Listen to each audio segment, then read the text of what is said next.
levels, from undergraduate through to professor level, to feel comfortable to share their views in this space. This event is for everyone.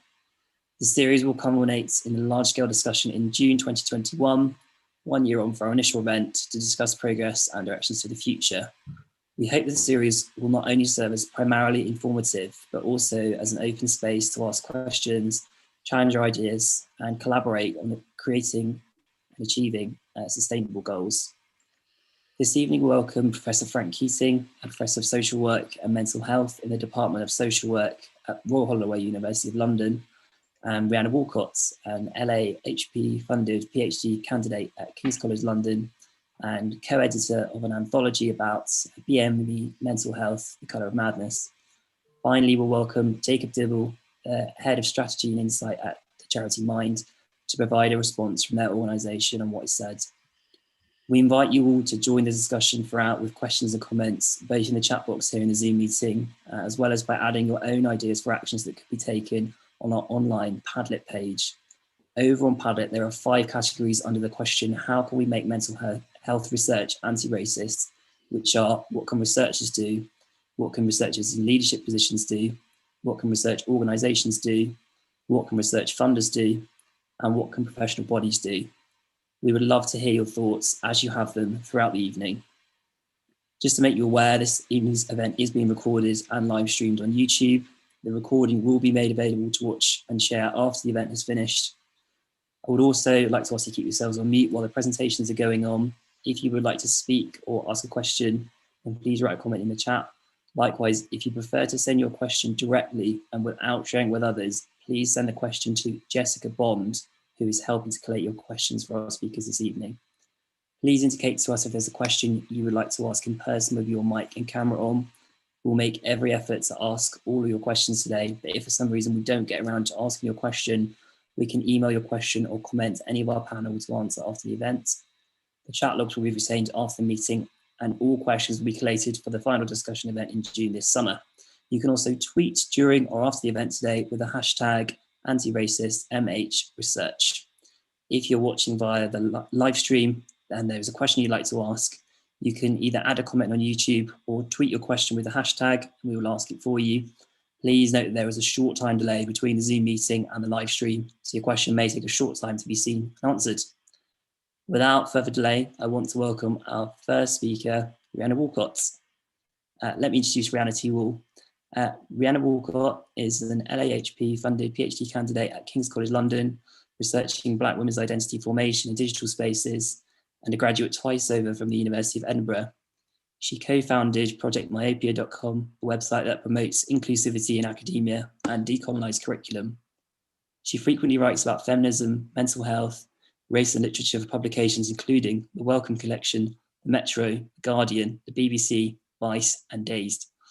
Rhianna is co-editor of an anthology about BAME, mental health, The Colour of Madness, and in the time left over, she moonlights as a professional jazz singer. Rhianna tweets at Rhianna_Walcott, and for more information about her work can be found on her website, rhiannawalcott.com. Wonderful. Hi, thank you so much for having me. I'm really delighted to be here. I'll just start sharing my PowerPoint, if that's okay.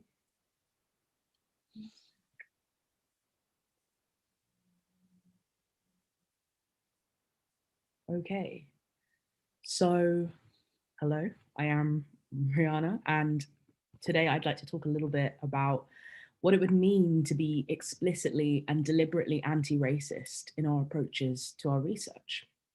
So in this presentation, I'll be talking through some barriers to accessing mental health care for Black patients in the UK, and tying this to the need for culturally competent research that accounts for variance in lived experience in order to have useful research outcomes. So yes, I'm Rhianna. Thank you for the introduction. My PhD research isn't really in this field. I'm a digital humanities scholar. I look at race and social media mainly, but I also direct an initiative called Project Myopia that's almost 4 years old and is an initiative that seeks to decolonize academic curricula and pedagogy. In addition to that, a couple of years back, I did co-edit that anthology, The Colour of Madness, which is an anthology of literature, art, poetry, short stories, and some academic essays about the BAME experience of mental health in the UK, of like various different experiences of mental ill health. And that sort of creative anthology sort of brought me to this kind of research and work I've been doing with the aftermath of it. So more recently, tying together the work that we did with collating all these lived experience narratives of mental ill health, and also the work that I do digitally, looking at digital expressions of identity, has kind of led me to this point where I've started writing and working and looking at how Black people access healthcare in general, but most particularly mental health care in the UK. So part of that is in researching Black digital ecosystems of information and the kind of impact that that has, those ecosystems of information have on our access to and understanding of healthcare. This is particularly, I think, relevant and poignant at this point of time where we're all looking ahead to getting vaccines for the COVID-19 pandemic.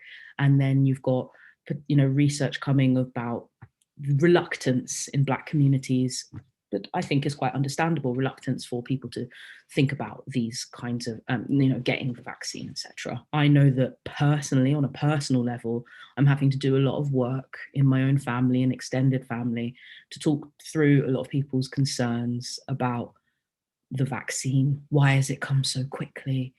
Why is this something I should be taking? And this is something that I think a lot of younger Black people, particularly diasporic Black people, are having to deal with at this point of time in sort of being trusted information, opinion leaders in their own families, and trying to talk through and work through some of the misconceptions.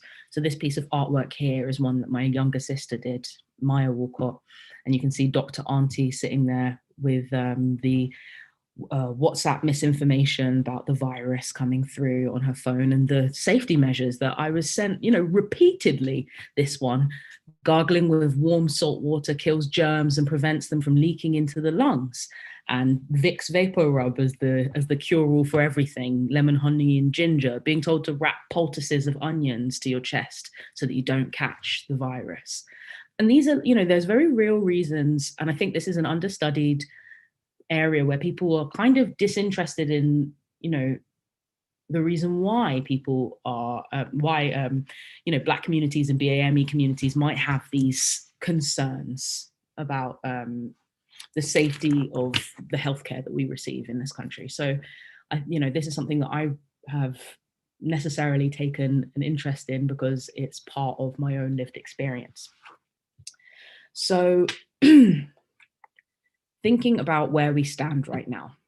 At this point, the issues with a lack of cultural competence are easily seen from treatment perspectives. So I'm sure we're all very familiar with some of the statistics that data from the IAPT, Improving Access to Psychotherapies program, suggests that comparing to people from white British backgrounds, people from most BAME communities are less likely to use services, less likely to complete treatment, less likely to reliably improve, and less likely to achieve a full recovery. The BABCP released a Black and Asian Minority Ethnic Service User Positive Practice Guide, that is a long sentence, in 2019, recommending a number of changes to improve IAPT outcomes, including adaptations of the therapy, of the service more broadly, to improve engagement with service users and communities, and to diversify workforce and staffing to better represent the communities served. So that's the point we're at. I've also conducted some interviews with Black mental health service users to discuss ways in which they were failed by the UK healthcare system. And a number of issues came to light, where I'm going to show you some of the quotations after, including some experiences of medical fat phobia, the necessity of a very careful performance of ill health, and multiple cultural barriers to seeking medication. So first of all, we've got here Tyra, who said that I feel like race played into those interactions so much. I felt like I was being rushed out of the room when other patients weren't, and that my doctor would barely listen to what I was saying. They only started taking me seriously as a patient, as a human being, when I threatened to contact the medical authority. They want me dead as far as I'm concerned. When she spoke about her depression, her GP told her to watch TED Talks, some daily affirmations, and go for a run, which echoes advice that I've received from doctors in the past. Like myself, Tyra was sure they would not have suggested jogging if I hadn't been plus sized. Okay. Nikki also had experience of her appearance impacting her treatment. In her case, her doctor was reluctant to put her on antidepressants because she looked too well put together. My GP once said I looked too young to be in such pain. So now when I go in, I don't wear earrings, I don't wear lip gloss. I remember thinking that if I showed up with acrylic nails, they would think, so you can't work, but you have the energy to go get your nails done. Even though looking smart is a cultural and a gendered thing for Black women, we try hard to be presentable. Finally, Nikki said that she wished that her GP had given her more information about the side effects of taking antidepressants, as the stigma surrounding it in her community meant she couldn't speak openly about it. If you speak to friends or family from an African or Caribbean background who are already biased against medication, they're going to tell you to stop taking it immediately. If it wasn't for a friend with experience of medicating for bipolar 2 who told me to ride it out, I would have quit because my GP didn't give me that information, what to expect and when symptoms would come and go. They just said, see you in 2 weeks. Since that publication, I've been interested in both the issues with the lack of cultural competency at a treatment basis, but also cultural barriers to healthcare and medication, which I explore in my essay for So Hormonal, which I'll just do a brief reading from now. So this is what the talk was named after, Banana Leaf Poultices, Black British Attitudes to Healthcare and Medication. As the COVID-19 pandemic sweeps the world, my grandma tells me with some pride that back in Barbados, where the number of infections still remain in the low double figures and deaths in the single figures, people are returning to the old ways. An island of only 166 square miles, with a population of less than 300,000, served by just 2 main hospitals. She reminds me that quick access to medical care on the island is not always possible or affordable. So in her youth, preventative and holistic medicine was a staple. Lemon, ginger, and honey tea, sometimes spiked with rum for a cold. Poultices wrapped in banana leaves and held firm to the body to draw out infection. A spoonful of foul-smelling cod liver oil or black seed oil a day, and the dreaded bush tea for a clear out if you so much as fart in the vicinity of an elder. These are the medicines my grandparents brought with them from the Caribbean to the UK, the medicines of my parents' youth, and, to a lesser extent, the medicines of mine. As an advocate for BAME mental health awareness and support, not to mention a user of prescription medication myself, my personal attitudes to mainstream healthcare are quite different to those of my parents and grandparents. I remain aware and critical of the ways in which healthcare systems underprivilege Black people globally and in the UK. Through histories of non-consensual medical experimentation on Black people during and after the times of slavery, non-consensual sterilizations, disproportionate diagnoses and criminalization of Black people with severe mental health conditions, and even now, the disproportionately high mortality rate of Black people infected with COVID-19. Even so, while I still practice the familiar home remedies when I have a cough, because that spiked tea is actually very nice and very definitely effective, I'm also perfectly happy to go to my doctor, albeit after applying a little extra pressure to ensure I'm treated fairly. Now an adult, I'm able to take more control of my own health, mentally and physically. I take antidepressants, antibiotics for my acne, and have been on various types of birth control, including the contraceptive pill and now an IUD. My mum still objects to me using all of the above because they are cosmetic, mental health related, and related to sexual activity, areas she would rather I treated with diet and exercise, or simply would not think of in connection to me at all. In a seeming contradiction, my mum has endless respect for doctors and would have been thrilled to see me become a proper one. As my grandparents enter their twilight years, they visit doctors more frequently too. This conflicting logic has me wondering, what ethnocultural factors make some healthcare issues acceptable and real and others unacceptable to Black people? How do Black British people balance mainstream healthcare with the holistic? And so in the interests of, prioritizing lived experience in my conversations and thoughts about healthcare in the way that I wish that mine were often prioritized in my access to healthcare. In this chapter, I ran a number of interviews with Black people around my age group, some of which vary from doctors to PhD students to random friends. So just this bit is from a medical doctor, Samara Linton, the co-author of Colour of Madness with me, where she says, I think the distrust for white colonial systems and medications mean Black people prefer to use alternative, holistic, natural medications. We think they're more real rather than chemicals, and that they aren't part of a profit-based system in the same way drug companies may be. I had bad eczema when I came to the UK, but I was never allowed to use steroid creams. It was always some other random cream we bought from the market. We don't tend to trust healthcare professionals, and often for good reason. This is coming from a doctor herself. Once my sister had this really bad rash and it wasn't getting better despite all the things we were using. So my mum took her to the GP. The GP said they couldn't see it. This rash has been harassing my sister. It's bright as day, but she couldn't see it. So as a result, my sister hasn't seen a GP in ages, and even now she thinks it's a waste of time.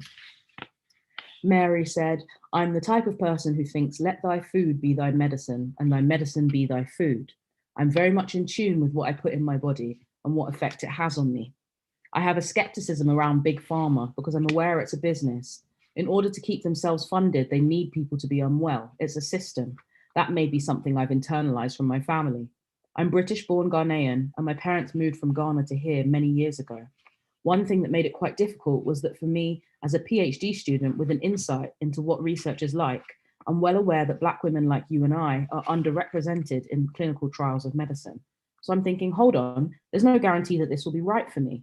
I'd already not been able to see Black GPs or Black therapists, so this seemed to be another layer in the issue. And finally, from Rhianna Davis, when I got officially diagnosed with severe depression and anxiety, it was a shock to my family. My mum and grandma were immediately really supportive and started reading about both diagnoses, but especially depression. I was already scared about taking antidepressants, I guess as an inherent cultural thing. I don't like taking tablets and was scared about the adjustment period. But my mum and grandma didn't want me to take them because they were worried about me turning into a zombie, being able to function but not being myself, or it having a long-lasting effect on my body. So in the end, I never took them and gave them to my friend one day who'd run out of her meds. Mental health is hugely taboo in Jamaican culture. And as I get older, I understand that a lot of the family members that were never spoken about probably suffered from severe mental health issues. My mum herself had very severe postnatal depression when she had me. She told me I didn't smile until I was about 2, and I was a very serious baby. My mum and grandma were also both nurses within the NHS, and they have an inherent distrust of Western medicine, especially psych medication, because they don't think they have seen it work. They were also both Christian, so I had to take some time to explain to them both when I got diagnosed that prayer is great, but I was also going to need more action than just that. I've chosen those excerpts because I wanted to make it clear that I think a lot of people make the assumption that it's a very specific type of Black person who is who has maybe a sort of cultural mistrust of medication, hormonal medication, and the healthcare system. But I wanted to make it clear that that actually spans a lot through a lot of people who even work in this healthcare system. I had to have a phone call and a fight with an auntie back in Barbados who is a nurse over there and is also uncomfortable with the idea of the COVID vaccine, saying things like, oh, well, they actually inject you with the virus, don't you know, Rhianna? So I think it's really important that we take this sort of understanding that you know, even if you think, oh, this sort of, you know, lived experience will tell you that the very narrow assumption of who you might think shares these attitudes is probably not as accurate a cross section as you believe. So really, in my last few minutes, I just want us to think through how we can factor this into our research and also importantly, our advocacy work to ensure that the outcomes of the work that we're doing and the people being reached are the people that should be reached. So a couple of organizations that I'm involved in that I think are getting this very right are places like the NEON research group, the Narrative Experiences Online, a research study that's running until 2022 that has a lived experience advisory panel that I'm part of, and that Colour of Madness has donated a lot of recovery stories to. So they're testing whether having online access to people's real life stories of recovery from mental ill health can be helpful for people experiencing psychosis or other mental health problems in their carers. So people, there are lots of stories on this database, and as a user, you would answer some questions about yourself and an algorithm matches you up to stories that are most likely to help you.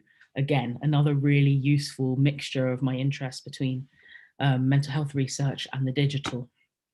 So what I thought was really wonderful about working here was that they had the lived experience advisory panel that were involved in the findings, involved in the research outputs, and myself being as part of that team, I was able to really see that they were taking my demographic, which maybe wouldn't have been as well represented had I not been there, were taken into account.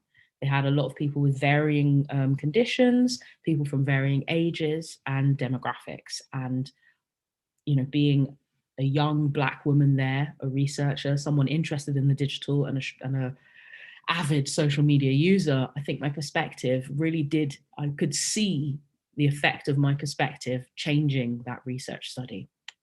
Also, another one I'd like to talk about is the HBGI, which is the Healthy Brains Global Initiative, an initiative, a lived experience council that I've very recently joined, where their central tenet is that they will fully embed the perspective of people most affected by brain health research in strategy and action.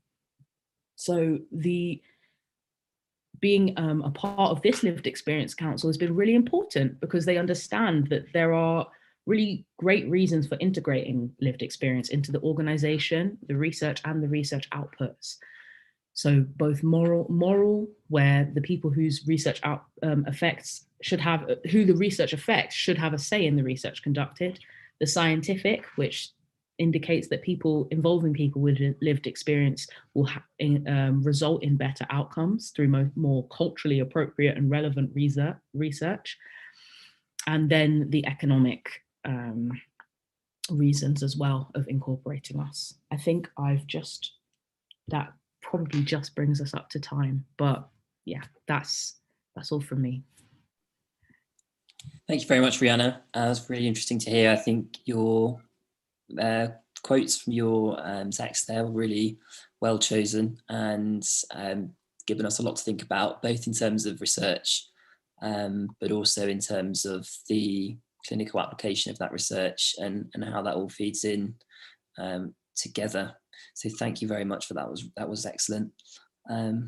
Once again, if you'd like to ask Rhianna or any of our speakers a question, you can do so by writing a comment in the chat, or if you'd like to ask a question anonymously, you can send your question to Jessica Bond, who is helping to collate your questions this evening. Thank you very much, Rhianna. Next up, I want to welcome our second speaker, Professor Frank Keating. So let me just introduce Professor Keating to you all. So Frank Keating is a Professor of Social Work and Mental Health in the Department of Social Work at Royal Holloway, University of London. His main research interests are ethnicity, gender, ageing and mental health, particularly focusing on African and Caribbean communities. He's recently completed a National Institute for Health research-funded study to investigate socially orientated approaches to mental health recovery for African and Caribbean men. Amongst his writing, he co-edited a text on mental health in a multi-ethnic society with Simon Fernando, Frank is a strong advocate for racial equality in the mental health services through his writing, teaching, and public speaking.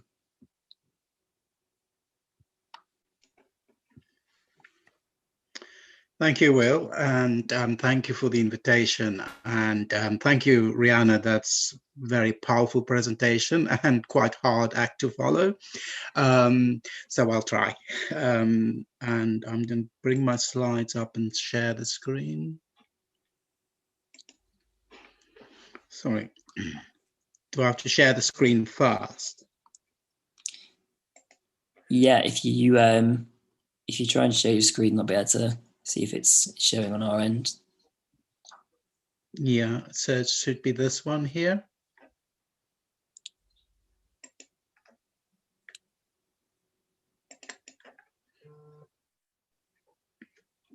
Yeah, that's great. Okay. So thank you, and you would notice that I've changed the title to Decolonizing Mental Health Research rather than Psychiatric Research, because I think psychiatric research for me is quite narrow, and there are other people engaged in this. So yeah. And also, I tested this title out on people who are not in mental health, and they really struggle to understand what it is we're on about. So I think we have got quite a lot of work to do in trying to persuade people that this is, this is a viable concern, and that we need to. Yeah, we need to educate people around this. So I'm hoping this is what I'm going to try and do in the few minutes that I have. So I will define what I think is meant by anti-racist research. I will also look at what does it require of us as researchers, and then sort of how do we go about it. And as I was writing this and thinking about it over the last a week or so, it all seems like common sense to me. And so I'm not going to tell you sort of rocket science stuff here. I think I can't understand why, as researchers, we are not doing the things that I'm going to touch upon here. But so first of all, a reminder about research and what research is about. So of course, research is about the pursuit of knowledge, but this is where the problem starts, because who defines knowledge? Who accepts knowledge as truth? Who accept knowledge as fact? Who accept knowledge as real? Who accept it as valid? And that's where I think it becomes important for us to think about decolonizing mental health research. But also, and this is nice, research is there to serve the greater good of humankind. And so it has an emancipatory goal. Laudable ideals, but when we come to race and mental health, we see a different story. We see that the research around race and mental health is steeped in imperial and colonial practices. And what I mean by this is that it's this whole idea that I'm the researcher, I know best, and if I find something, then that's truth, that's fact. And I think so if we want to decolonize mental health research, then it is about looking at the imperial and colonial practices and how that works against groups of people. So that's just, and therefore I think Suman covered this in the first part of the series, and he talked about the dirty history in mental health, how racism permeates mental health research. And so just a reminder that as to where we should be starting from. And yes, where do we start? I think first of all, we have to acknowledge that knowledge is socially constructed. Knowledge takes place in a social, political, economic, cultural context. Knowledge doesn't come from nowhere. So that's the first point. Secondly, mental health is a social construct. we treat this thing that's called mental health as if it's something that we can feel, something we can touch, something that's real. It's a social construct. So mental health as a term has, again, a social, political, and economic context and cultural context, and we have to understand that. Also, most mental health research, particularly from an epidemiological viewpoint, starts from taking diagnosis as fact. Diagnoses are not neutral. And I know Vanessa wanted me to talk a little bit more about diagnosis, and I said I'm just going to mention it because it's a big topic. But all I want you to remember or to take account of is that diagnoses are not neutral. And also, and this has been argued by other people as well, that we need to uncouple ethnicity and race from mental illness. Race or ethnicity, they are not risk factors for mental illness. What are risk factors for mental illness is the adversity that comes from being a minority in a racialized society. So we need to really uncouple this problematic relationship. So that's our starting point. The next bit I think we need to do is, before we can think of anti-racist mental health research, we need to also think about what is anti-racism. And I'm drawing on the work of Ibrahim Kendi, who's a really nice book to read. It's easy to read. And he just talks about how to be an anti-racist. And what he's suggesting we do is, first of all, an anti-racist is someone who's expressing an anti-racist policy through their actions. And what is an anti-racist policy? An anti-racist policy is policy that has measures that produces racial equality. So it's, you know, so it's more than just policy, but it's that we follow a set of procedures, that will help us to produce racial equality.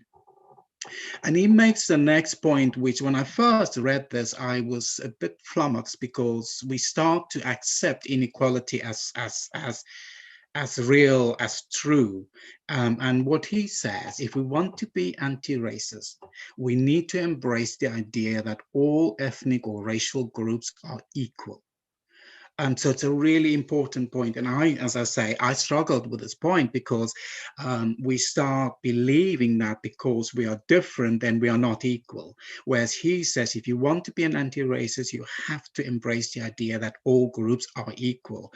And this is the next point that's really important. Inequality is not the difference between groups, but it's the differences between the material circumstances, the difference in people's lived experiences, as Rhianna had so eloquently pointed out, and it's the differences in people's life chances. And that is, and I think oftentimes mental health research focuses on the differences between groups, and not the real inequality, which is the differences in their material circumstances, the differences in their lived experiences, and the differences in their life chances. So a really important point to think about. And if we can grasp that that is anti-racism, then maybe we can move to think about anti-racist mental health research, which I'll move on to swiftly. So anti-racist mental health research is research that in the first instance challenges the values, structures, and behaviors that perpetuate racism. So it's, you know, so it's the values that we challenge, those values that perpetuate dominance, that perpetuate superiority, the structures that perpetuate this, and then our behaviors. And so anti-racist research is about challenging those things. But it's also research that promotes racial equality. And as Will said, I try and do that in my work to, you know, and hopefully I achieve some of that, but people can tell me that. But also anti-racist mental health research is research that will examine and elucidate the damaging consequences of racism on people's mental health and well-being. And I think we need more research of that nature. But anti-racist mental health research is also research that captures the lived experience of racialized groups. And I think Rhianna has really showed how there is a need to capture the lived experiences of racialized groups. But also should acknowledge that knowledge is, we should acknowledge that knowledge is embodied. In other words, how we arrive at knowledge is deeply underpinned by who we are, how we think, how we feel, how we experience the world, all those sort of things. And so knowledge is, knowledge is embodied. And people can ask me a little bit about that. So how do we do some of this?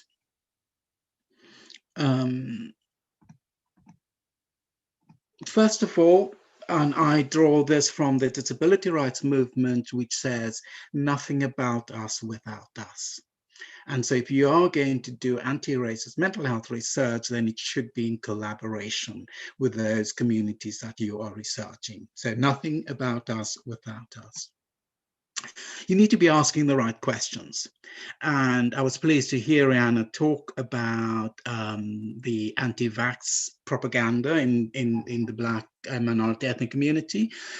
But the questions that people are asking here is saying, oh, they are doing it because of the misinformation.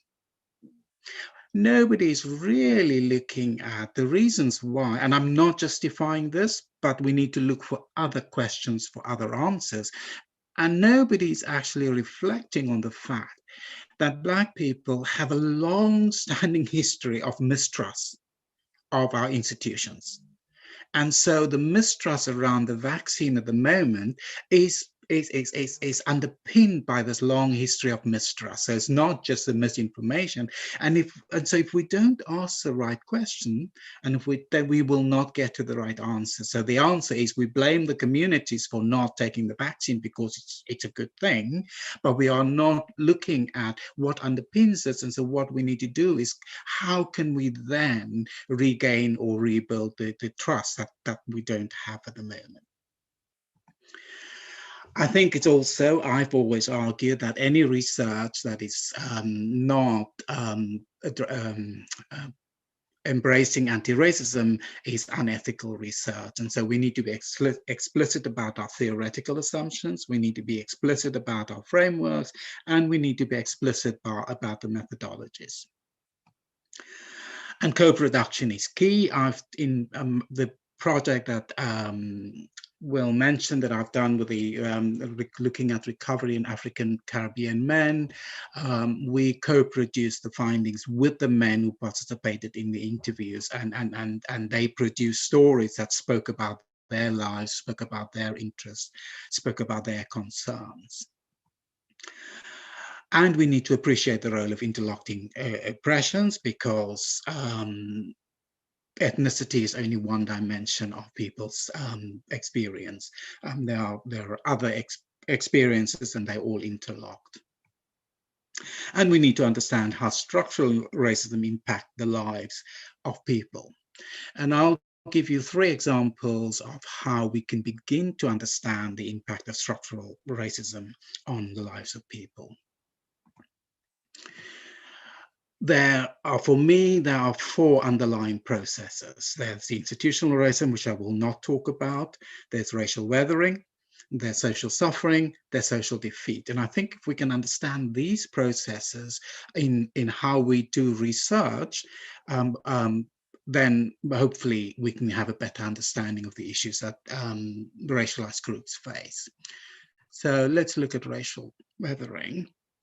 And racial weathering is this was a concept developed by Geronimus, who's a public health specialist in the US, and she was working with young women with teenage pregnancy. And the policymakers wanted her to focus on reducing the incidence of the high rates of teenage pregnancy. And then she noticed that there was a significant group of African American young women who had high rates of pregnancy, and they just said, you need to reduce it. And she said, well, I need to look at this more closely. because what these young people are finding themselves in is they live in poverty, they live in disadvantaged communities, they live in poor neighborhoods, they live in overcrowded families. And so we cannot just say we need to reduce the pregnancy without taking account of the effects of the other factors in their lives. And so racial weathering, as you can see in this picture, you know, it's sort of those things that eat at your body and makes you mentally unwell. And so she proposes the idea that we need to understand the processes that accelerate our vulnerability to health and mental health. But we also need to understand that chronic stress, and here I include racialized stress, erodes our health and it erodes our mental health. And we need to understand how social inequality translates into health inequality. And this, for me, is an important point in thinking about anti-racist research. Sorry, I'm rushing a bit. And we, of course, need to understand how people survive adversity. The next process I want to look at is social suffering. This was an idea introduced by Bourdieu, who's a French sociologist.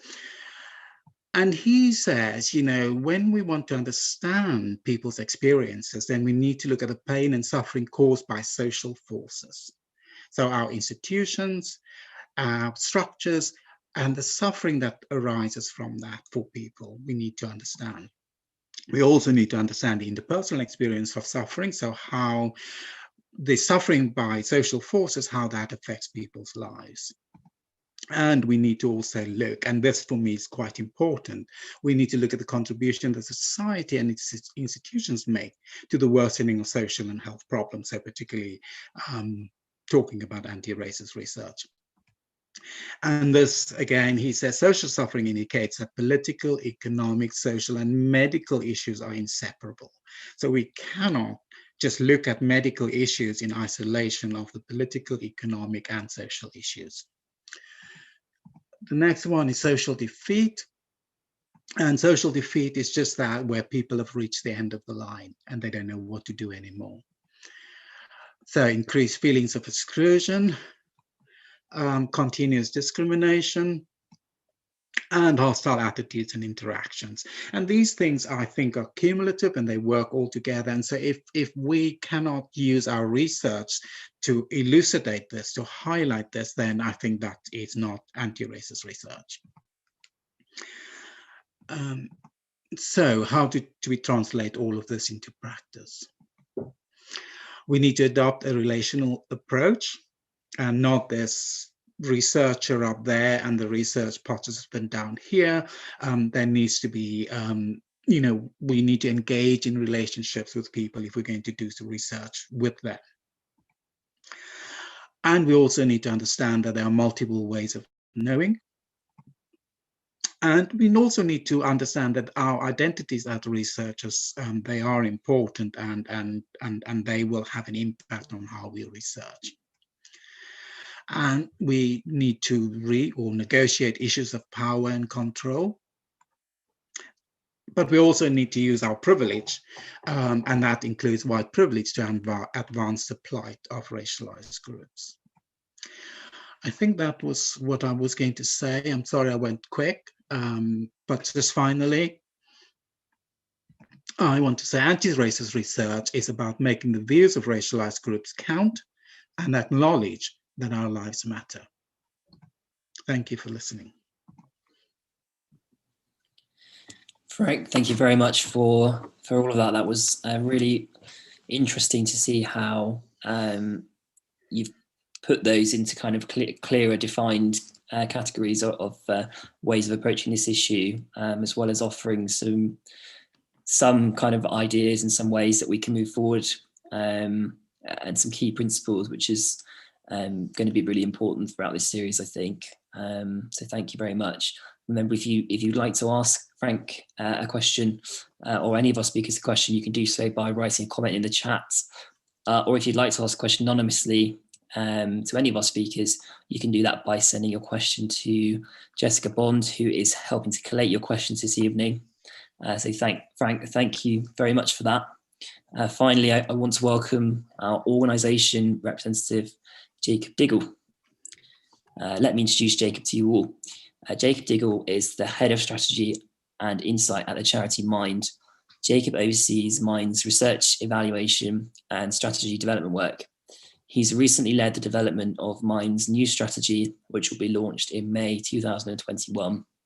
He has over a decade of experience as a social researcher, specialising in mental health and housing.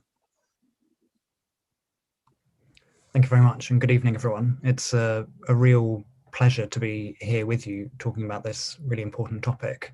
For those that don't know, Mind is one of the leading mental health charities in England and Wales, and we provide information, advice and support for people experiencing mental health problems.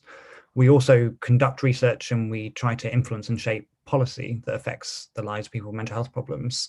So I'm here sort of offering some reflections, both as a funder of research, a producer of knowledge, and as a consumer of that knowledge.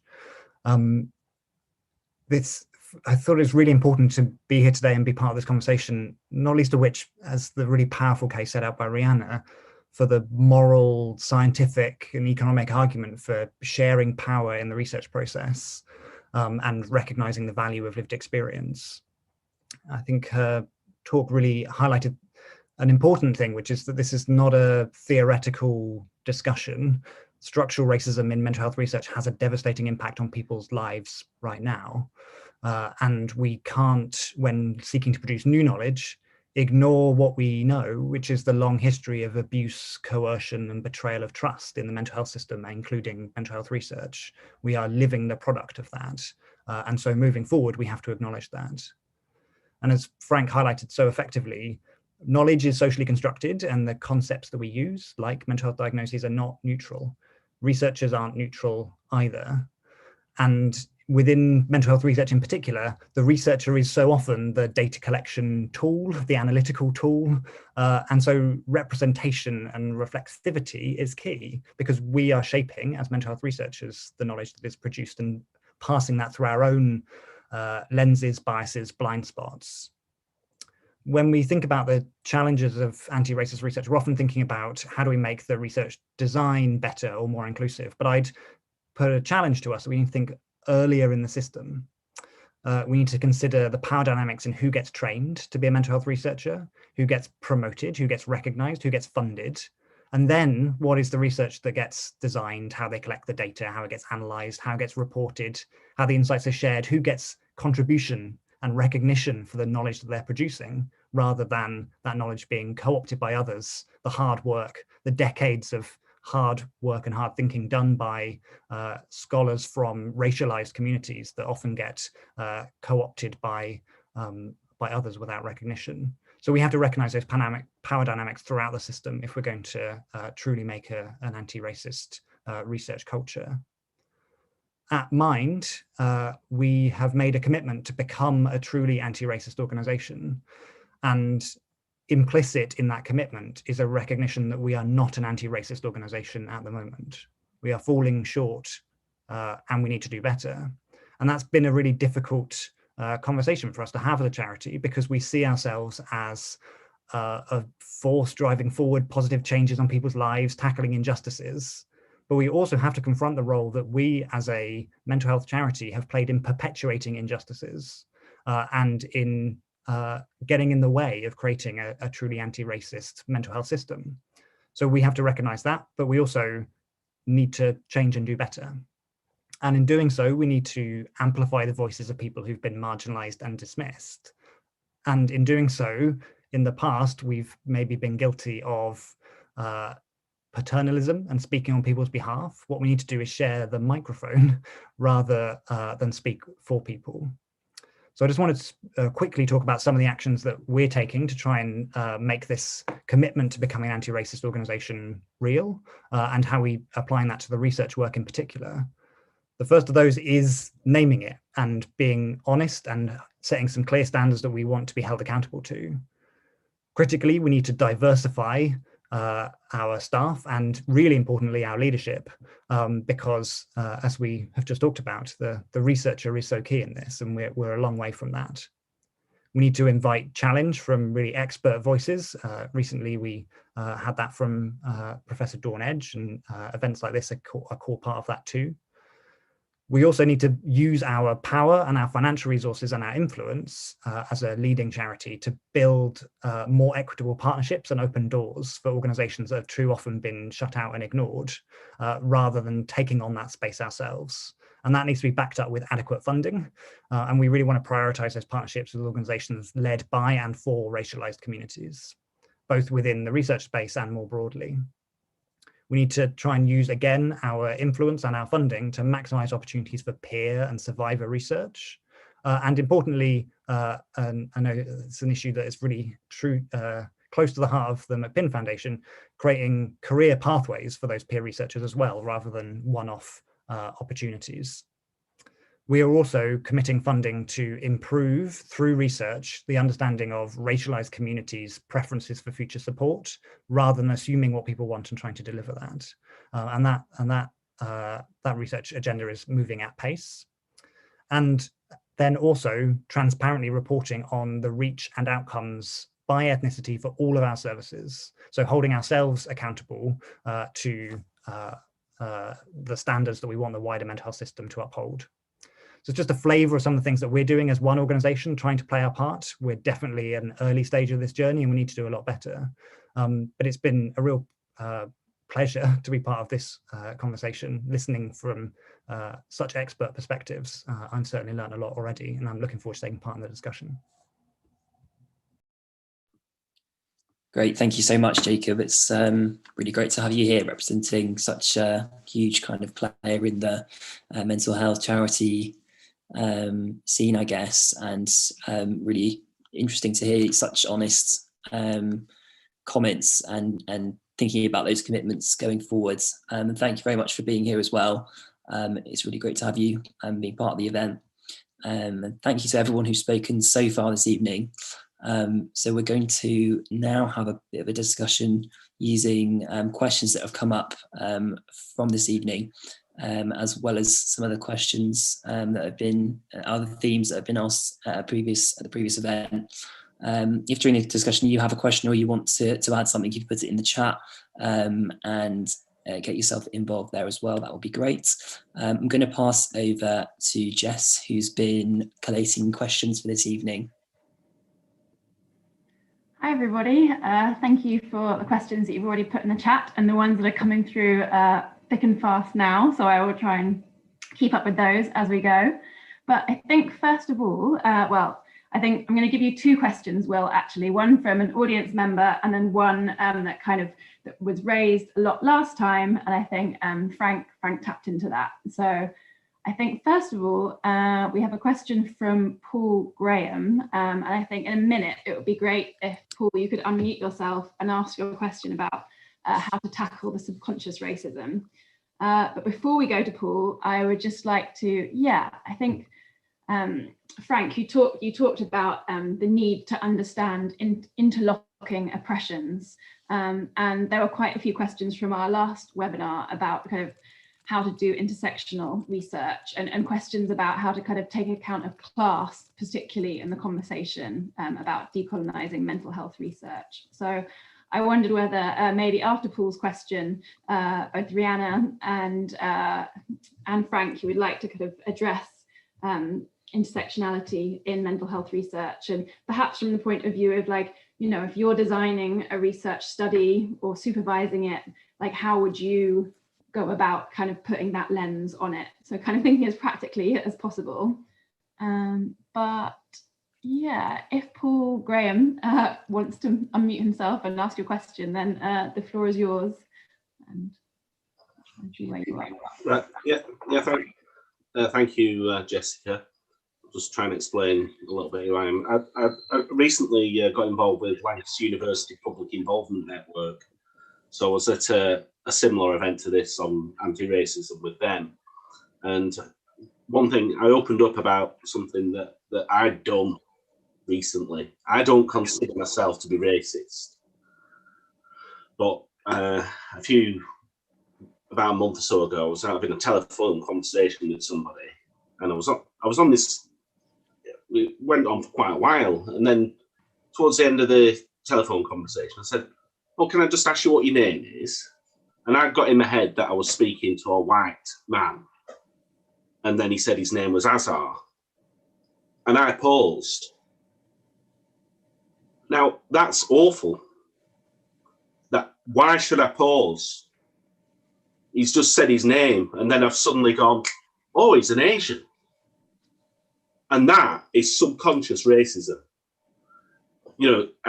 It's, how can I put it? My son went to a school where all his friends are Asian. He's not got a racist bone in his body. Yeah. I don't consider myself to be racist. I've got friends from years ago, and whatnot. But I have to say that some of my family members are racist, and they make really racist comments. And I don't know if it kind of just subconsciously rubs off on you, and that's what's really difficult to tackle. I mean, Jacob, kind of said, we've got to be really honest with ourselves sometimes, and that's really difficult to do. But how do we do it? And I think a lot of it's just about being around people.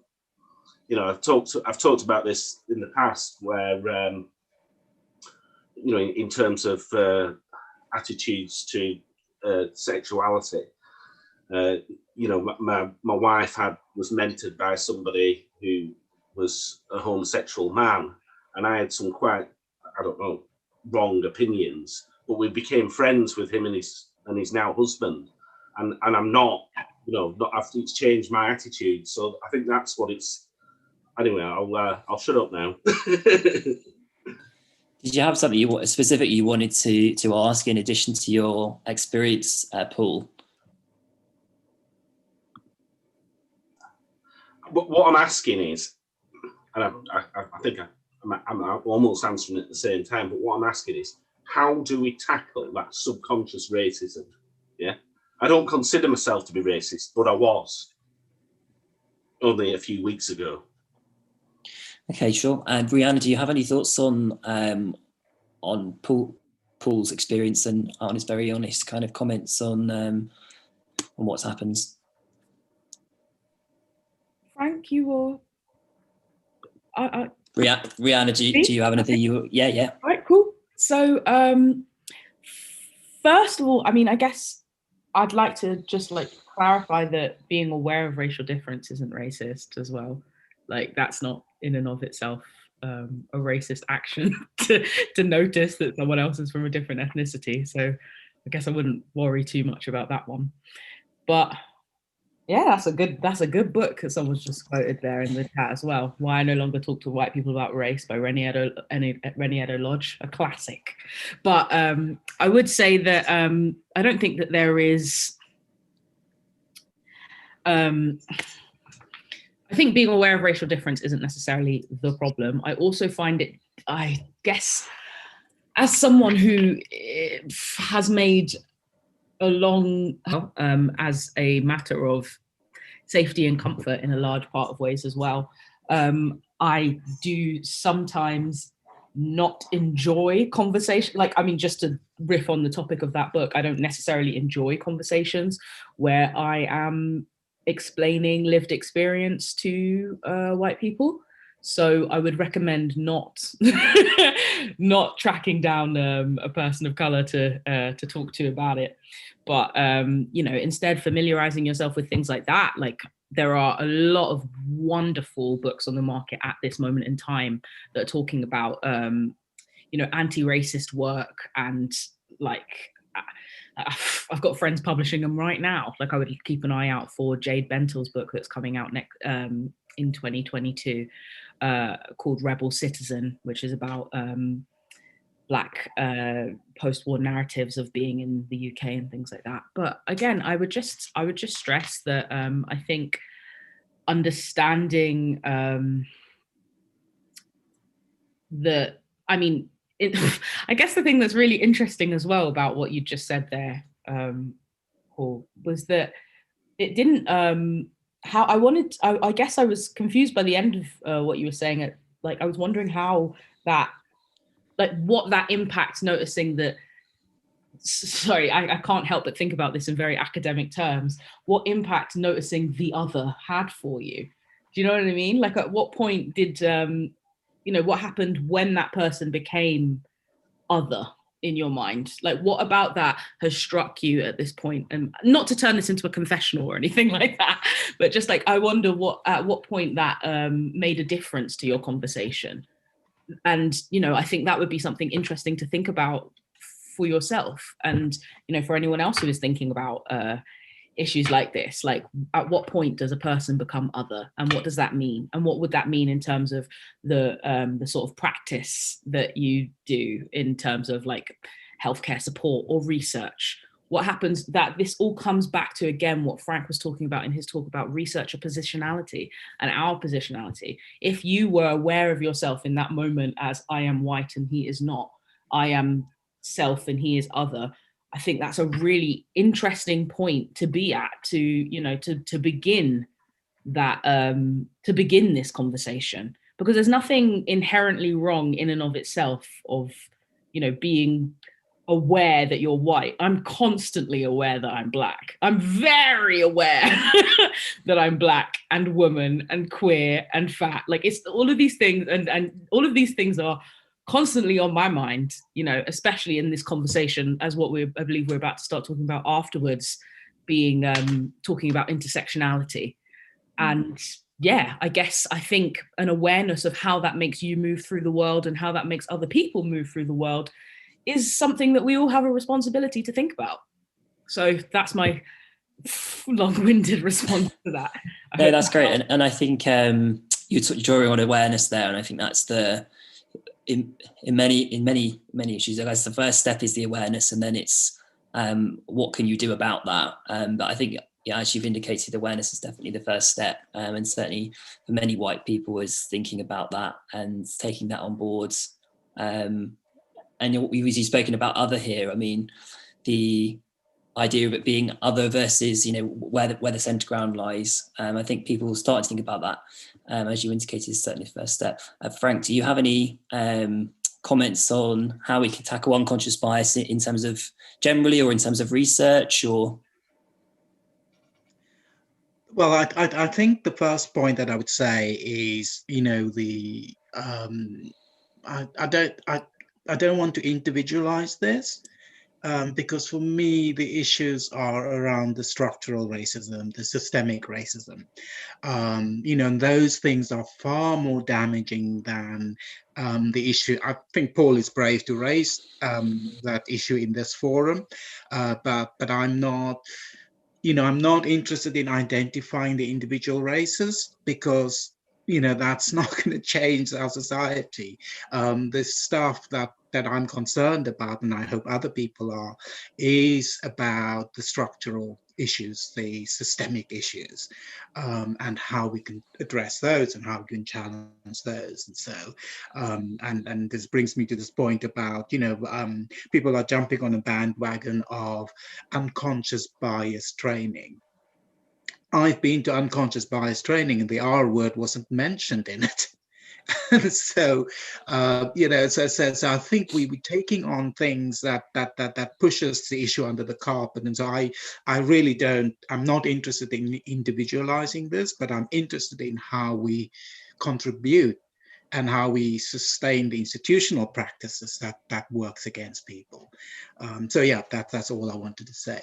In terms of intersectionality, I think the way to think about this is that I'm a Black man, I'm a middle-class Black man, I'm a professional Black man, I'm an able-bodied Black man, but I'm all those things together at the same time.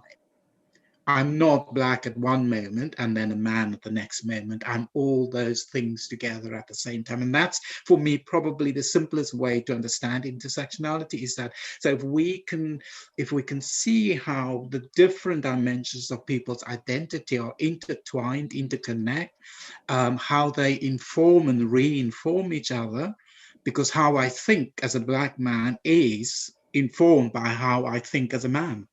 But it's also informed by how I think as a middle-class man, as a professional man, and all those other things. So So we need to understand how, and that's the first starting point. And it's also, so in our research, when we look at issues of race, we need to also look at the other dimensions of people's lives. Yeah. Yeah, all very important points. Thank you. Thank you, Frank. Jess, can I ask you if you've got any other comments or questions? I can see there's lots going on in the chat. There is lots going on. Yeah, absolutely. Well, okay, I'm going to give you 2 questions at once. So I'm going to give one for Rhianna that's come directly to me, and then one for Frank from Suman Fernando. So first of all, to Rhianna, thank you so much for an evocative presentation, and I'm so inspired as to how your work spans so many areas. I'm always trying to promote more creative ways to work with clients to explore their experiences. So I was wondering how you feel we can incorporate the arts and creativity into mental health and healthcare. And then a question from Suman to Frank. You have set the parameters of anti-racist research. Can you say something about the nitty-gritty? For example, where should we start? What topics, for example? So let me preface this by mentioning that I am not a service user provider. So, like service user. So, but a lot of the work I do with, some of the work I've done with decolonization work and, getting people to think more broadly about different questions of like, and expand the radical imagination about things like healing and things like the kinds of world that we want to live in, has been particularly helpful using creative means. So some of the stuff I've done, some of the workshops I've led with Color of Madness and things like that, being able to have creative responses, being able to have, stuff like while I'm running these decolonize workshops that I do, like decolonize academia, how to decolonize your curriculum. One of the things I've got people to start doing is, like with Project Myopia, we ask people to present responses to things, like creative responses to things that they wish they'd been able to study in order to justify its place in their curriculum. So that's part of, some of the work I do. A lot of the contributors to the Color of Madness, who, we gave the most, such a broad brief for contribution. And a lot of people who would not consider themselves artists, who would not consider themselves poets, came through with really beautiful things that have resonated with other people. And again, plays into that understanding of lived experience as praxis, lived experience as solution as well. So a lot of people who are contributing things like poetry for the first time, or art, some of the artworks we have in there. And this also just so happened that my role as editor started to mean something to me, where I realized that I couldn't, whilst the traditional role of editing a book to make it publishable is to make it like palatable to all of your readers, and to, there is this urge to tighten things up and tidy and things like that. And I think one of the things that I realized whilst being in that perspective, whilst I'm guardian of people's experiences, lived experiences, and also this is a therapeutic practice for them in creating them, I did definitely realize that it wasn't something for me to overly polish and make palatable, and think about who would it have been palatable for anyway. When I was if I'm polishing up someone's language or something like that, is that me is that me making it palatable to a white gaze? Is that me making it something that's understandable to someone who wasn't necessarily the intended audience in the first place? So I think some of those thoughts can definitely be something that maps on into other contexts, because it's definitely been something that I know that a lot of our contributors definitely found very therapeutic in and of itself. But again, just want to stress, not a service provider. So no, I completely understand. Thanks, thanks for that, Rhianna. Frank, you had a question from, specifically asked to you from Professor Fernando, our previous speaker, about the nitty-gritty of what needs doing. That's a big ask, Suman.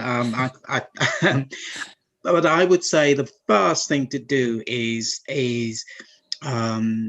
if we need to engage in dialogue with communities and find out what their concerns are. And I think oftentimes research ideas are developed in the ivory tower, so to speak, but we need to take those out to the communities, talk to people about this, and help get them to help us define the questions that we want to research. And that's what I meant earlier by saying is asking the right questions. You will only ask the right questions if you speak to the right people. So that for me is a real starting point, is having open conversations with communities about research, and whatever that term means in this context. I'm not going to dwell on that, but I think that's a starting point. I think also it's about challenging funders and how and how they allocate money, and but also the other thing that I was talking to somebody at Public Health England the other day who's trying to do stuff around race and all the concerns, and I said, if you start looking for research that is driven from a randomized control trial base, that's not going to help us, because that will not capture the lived experience of people. And so again, it's so we need to think of more creative methodologies. We need to think about methodologies that will speak to people's lives and not just to our interests. So there's a couple of things we can do. There's a lot of things we can do, but I'm hoping that throughout this series we will develop these ideas. So yeah, thank you. It's not an easy question to answer there. Thanks for that, Suman. So I guess it's about going back to, because we always thought before, is it about kind of revolution, or is it about reviewing and making smaller changes? I guess you're suggesting a little bit of both there, Frank. Is that kind of right? Yeah. Because also, I mean, we can't just, I mean, if we, I think someone said this in his speech the last time, it's not about throwing everything out, but it's about how can we build on the good stuff and how can we reform the stuff that's been dirty and messy. Excellent. Thank you very much for that, Frank. Jess, have we got some more questions? Yeah, definitely. So I think there was one from the chat earlier, based on a question about white privilege and how we can use that, leverage that to make research anti-racist. I wonder whether Jacob might be good to come in on that. Could I actually speak to that a little bit, because this is my jam? I love this. Yes, please, Rhianna first, and then maybe Jacob can reflect as well. And I think it will also be interesting, just wondering whether what research Mind might commission next with the your anti-research agenda. That would be great as well. But Rhianna, I may have misrepresented my answer here, but because it's not going to be kind. But so I find that a lot of the time when you do talks like this, a lot of people, the question often is, when it's a talk that's often sharing, Black experiences and sharing lived experience and talking about anti-racist research and stuff, often the urge from white audiences is to ask, like, what can I do? What's the allyship? What can I do to be an ally? And a lot of my work and a lot of things I care about actually centers on like Black community practice and like grassroots work and us organizing in and among ourselves. And that isn't always a space where white people are necessary or welcome. Apart from like literally providing, like, I think in terms of like literally providing resources, then yeah, like when it comes to literally put, like there was it really makes me think about the whole resurgence of Black Lives Matter this summer just gone, when a lot of people were opening pockets, and that brief spark of attention, because I'm Black all year round and I deal with these issues all year round.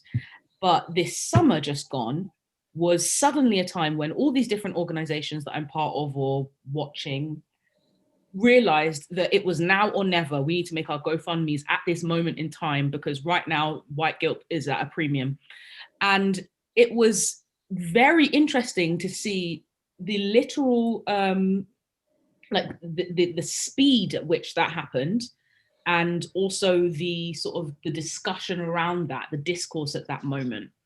Because honestly, sometimes when it comes to moments like this, unless it is going to be like a consistent and concerted effort, unless it is allyship in anti-racism, it is not even just allyship. I don't like that. I think a better term would to be co-conspirators, which I've heard a lot of people use. Unless it is, you know, something where we're literally working together and pooling resources and things like that, you can't rely on white interest, or, you know, because oftentimes it does end up being something a little voyeuristic as well that doesn't always work out. So what I would say is, rather than asking what can I do, the best thing to look at is what is being done already, what is actually already going on, and who is crying out for resources at this moment in time. Because what you will find 9 times out of 10 is a Black woman somewhere is already doing it. So, you know, if you want to, you know, add your voice to the collection, maybe it's time to think about, well, how can I, you know, redirect, like, I mean, especially as comes with academic funding, for instance. There are so many things that I'm working on that I've often had to pay for myself, or you know, not realized how difficult it is to get funding for certain things, not realized how much of an old boys network academia can be, and how getting something funded can simply be a case of knowing the right person in certain cases. And I'm only just getting to the point where I can get things that I want funded. And that's the case for so many people doing good work. So what can you do in terms of, if you have access to resources, what can you do to make sure that they go to people who've been doing this work for a long time without any resources? That was my, I'm off my soapbox now. Thank you, Rhianna. That's, it's a really interesting take, isn't it? Because you're right, during that one tiny period, there was a lot of people asking, well, what can I do? But yeah, you know, it seems like lots of people are already doing lots of really good stuff, and a lot of people agreeing with you there in the chat as well. Jacob, can I hand over to you and hear your response to this question about white privilege and from Mind's perspective? Sure. I mean, I think Rhianna's made some excellent points there. I guess the key things I want to drive home are, as white people, we shouldn't rely on people from racialized communities to educate us. It is not about us, number one. Number two, don't think that we should reinvent the wheel and do things ourselves better and again, when, again, they have been done many times before.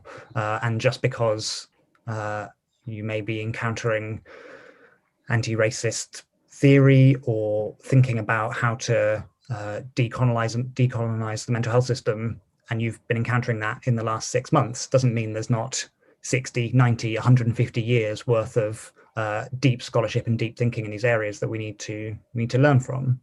I think one thing that I've been really struck by in the last 6-9 months or so is so many conversations around race and ethnicity in the mental health context and more broadly have not included reflection on whiteness, and I think that's, you know, part of what is contributing to structural racism is the pernicious whiteness by default. Whiteness is not seen, and I think there's a really important work to be done on reflecting hard about that and the privileges that come with that, and what impact, you know, I have as a white person stepping into these spaces, and as a researcher in asking for people's experiences in a, you know, what my relationship is to someone with whom I'm doing research.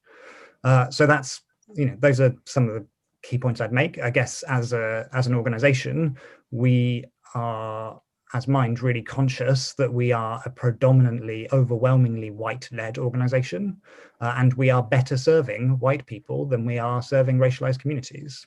And that's why we're making a commitment to becoming a truly anti-racist organization and changing that, but we're definitely not there yet. But in doing so, we also need to make sure that we do not take on colonial tactics of stepping into spaces, hoovering up limited amounts of funding and saying, hey, we as Mind as a white organization will do this work, and taking away funding from others who are already in that space doing great work already. So it's very much about how we can lift up, how we can hold space, how we can point out who's not in the room and not in the conversation, how we can reallocate funding and put some of our own money where our mouths are. So yeah, that's something that we are going to continue to reflect on, and we want to be held accountable for, because unlearning this stuff is really hard, but that doesn't mean it's not important, and so that's why we're committed to it.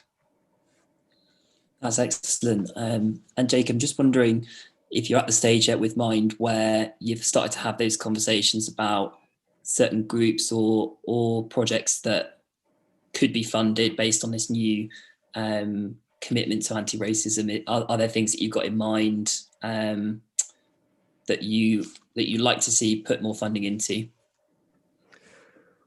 Yes, absolutely. So I'll talk about the research space in particular, but our commitment to this is not limited to research. It applies to the whole range of Mind's activities. I mean, we have a funding call out at the moment to fund a piece of research which ties into Frank's answer about the nitty-gritty, which is asking people the questions that are most important to them, in particular looking at what people's experiences and preferences are for future support, so that can inform both how Mind evolves its service offer, but also so how we can influence and champion that within the wider mental health system. Mind supports about 300,000 people directly each year, and millions more people access our information. So we've got a huge reach ourselves, but the mental health system is much wider, and so we want to be able to influence that. But we want to do that not based on our assumptions about what people want and need, but on those people's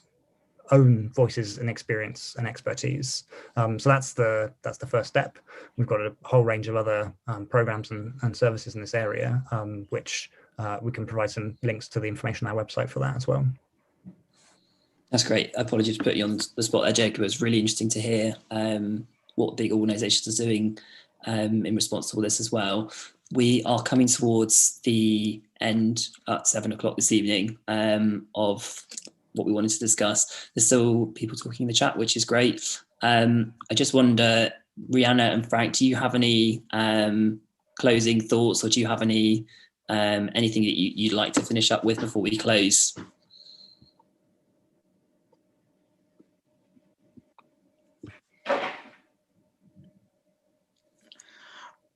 No, I think all I'd want to say is that thank you for you, Will, and for the organizations who are supporting this initiative.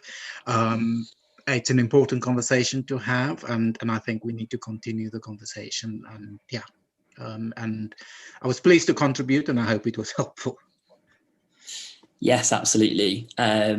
I found it really helpful to hear what you had to say, Frank. It was really helpful to hear you talk about the finer points of that and the sort of nitty-gritty stuff as well. So thank you. And Rhianna, do you have anything you want to add? Yes, just a thank you again for inviting me. It's been really nice to be part of this as someone whose work and research sort of only just about qualifies me to be here. So it's been really nice to be part of this kind of conversational community.